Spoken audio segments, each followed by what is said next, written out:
ফুচকা খেতে ভালোবাসে না এমন মেয়ে হয়তো পাওয়াই যাবে না। এমন আমারও ফুচকা খেতে অনেক বেশি ভালো লাগে, তাই তো খুব সহজে বাড়িতে আমি এই ফাঁকিবাজি ফুচকার রেসিপিটা তৈরি করে ফেললাম খুব সহজেই। তো এই ফুচকার রেসিপিটা আমি কিভাবে তৈরি করেছি আজকে এটাই তোমাদের সাথে শেয়ার করব। তোমরা না টেনে আমার ফুল ভিডিওটা দেখতে থাকো। তো এই ফুচকা তৈরি করার জন্য ফার্স্টে আমি 2টা আলুকে ভালোভাবে কেটে নিয়েছি, তারপর এটাকে আমি ভাতের মধ্যে সিদ্ধ করতে দিয়ে দিলাম, তাহলে আমার ভাতের সাথে সাথে আলুগুলোও তাড়াতাড়ি সিদ্ধ হয়ে যাবে। আর এই দিকে আমি ফ্রিজ থেকে ধনিয়া পাতা, কাঁচামরিচ আর একটা টমেটো নিয়ে নিয়েছিলাম। এইগুলো দিয়ে এখন আমি ফুচকার মেন উপকরণগুলো তৈরি করব। আর এই দিকে অল্প একটু তেলের মধ্যে আমি কিছু শুকনা মরিচ ভেজে নিচ্ছিলাম। শুকনা মরিচ দেওয়ার কারণে ফুচকার ফ্লেভারটা কিন্তু অনেকটা বেশি বেড়ে যায়। শুকনা মরিচগুলো আমার ভেজে নেওয়া হয়ে গেছে। এখন আমি টমেটো, কাঁচামরিচ আর ধনিয়া পাতা, পেঁয়াজ এগুলো ভালোভাবে কেটে নিয়েছি। এরপর আমি ফুচকার মেন উপকরণ টক তৈরি করব। টক তৈরি করার জন্য আমার বাড়িতে তেঁতুল ছিল না, তাই আমি লেবু দিয়েই টকটা তৈরি করে নেব। লেবু দিয়ে টকটা তৈরি করার জন্য লেবুগুলোকে আমি কেটে তারপর এর রসগুলো আমি বের করে নিচ্ছিলাম। এই টকটা তৈরি করার জন্য আমি এখানে 2টা লেবু ব্যবহার করেছি। লেবুর ভিতর থেকে সবগুলো রস বের করে নেওয়ার পরে আমি শুকনো মরিচগুলোকে ভালোভাবে হাত দিয়ে পরিষ্কার করে নিচ্ছিলাম। সবগুলো মরিচের বোটা একটা একটা করে ফেলে দেওয়ার পরে এইগুলোকে আমি অল্প একটু লবণ দিয়ে ভালোভাবে গুঁড়ো করে নেব। শুকনো মরিচের গুঁড়োটা আমি মূলত টক আর আলু মাখাতে ব্যবহার করব। তো এইদিকে আমার শুকনো মরিচের গুঁড়ো করা প্রায় কমপ্লিট হয়ে গেছে। এখন আমি এই গুঁড়ো থেকে অল্প একটু গুঁড়ো নিয়ে টকের মধ্যে দিয়ে দেব। মরিচের গুঁড়োটা টকের মধ্যে দিলে এর ফ্লেভারটা একদমই বেড়ে যায়। তারপর এর মধ্যে আমি স্বাদ মতো লবণ আর 1 টেবিল চামচ জিরা গুঁড়ো দিয়ে দিলাম। তোমরা চাইলে এখানে চটপটির মশলাটাও ব্যবহার করতে পারো। আমার কাছে ওইটা ছিল না, তাই আমি জিরা গুঁড়ো দিয়ে কাজ চালিয়ে নিলাম। এরপর আমি এর মধ্যে দিয়ে দিলাম পাতলা করে কেটে রাখা 2 পিস লেবুর টুকরো আর কাঁচামরিচ আর ধনিয়া পাতা কুচি। এগুলো দিয়ে দেওয়ার পরে এটাকে আমি ভালোভাবে নেড়েচেড়ে মিশিয়ে নিচ্ছিলাম। তারপরে এর টেস্ট আরও বাড়ানোর জন্য এর মধ্যে আমি অল্প একটু চিনি দিয়ে দিচ্ছিলাম।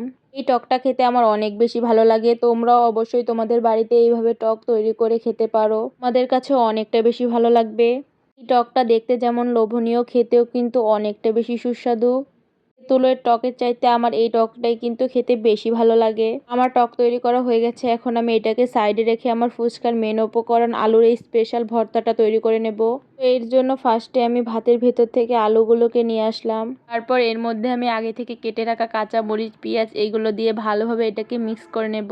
এর মধ্যে কিন্তু আমি অল্প একটু লবণও দিয়ে নিয়েছিলাম। এই সবগুলো উপকরণকে আমি হাত দিয়ে ভালোভাবে মিক্স করে নিচ্ছিলাম। আলুগুলো অনেকটা গরম হওয়ার কারণে হাত দিয়ে ভালোভাবে মিক্স করতে পারছিলাম না। তারপর আমি আস্তে আস্তে চেষ্টা করছিলাম যাতে সবগুলো আলু ভালোভাবে মিক্স করে ফেলতে পারি। সবগুলো আলুকে ভালোভাবে ম্যাশ করে নেওয়ার পরে এর স্বাদ বাড়ানোর জন্য এর মধ্যে আমি একটু ধনিয়া পাতা কুচি দিয়ে দিলাম। ধনিয়া পাতা কুচি যদি ঝালমুড়ি, চটপটি বা ফুচকার মধ্যে ব্যবহার করা হয় তাহলে এর স্বাদ কিন্তু আরও বেশি বেড়ে যায়। আর এর সৌন্দর্য আরও একটু বৃদ্ধি করার জন্য এর মধ্যে আমি অল্প একটু টমেটো কুচি, তারপরে অল্প একটু পেঁয়াজ কুচি আর কাঁচামরিচ কুচি ভালোভাবে উপর দিয়ে দিলাম। এখানে আমার স্পেশাল ভর্তাটা তৈরি করা হয়ে গেছে। এখন আমি এই ফাঁকিবাজি ফুচকাটা তৈরি করে নেব।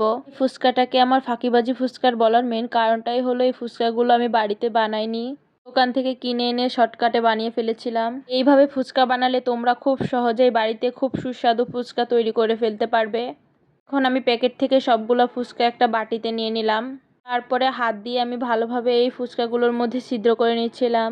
বাড়িতে ফুচকা বানানোর ঝামেলা করার চাইতে দোকান থেকে ফুচকা কিনে নিয়ে এসে তারপর বাড়িতে তৈরি করাটাই আমার মতে অনেকটা বেশি ভালো।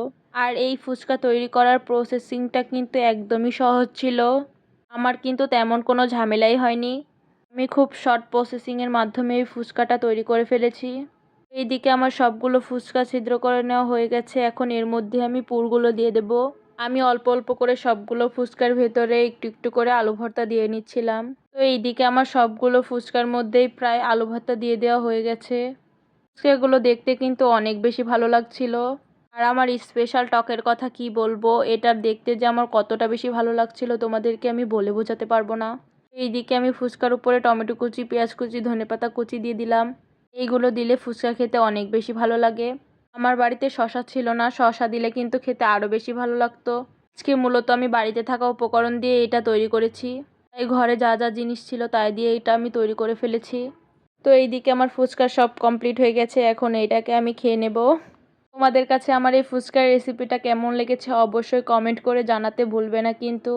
আর তোমরাও চাইলে খুব সহজে বাড়িতে এইভাবে ফুচকা তৈরি করে খেতে পারো। আমার যেহেতু এই ফুচকার রেসিপিটা অনেক বেশি ভালো লেগেছে, আশা করি তোমাদের কাছেও অনেক বেশি ভালো লাগবে। তো আজ এই পর্যন্তই, ভিডিও আর বেশি বড় করব না। আবার দেখা হবে তোমাদের সাথে অন্য কোনো ভিডিওতে। সেই পর্যন্ত তোমরা সবাই ভালো থেকো। আমার ভিডিওটা যদি ফেসবুক থেকে দেখে থাকো তাহলে একটা ফলো করে দিও, আর ইউটিউব থেকে দেখলে একটা সাবস্ক্রাইব করে দিতে ভুলবে না কিন্তু।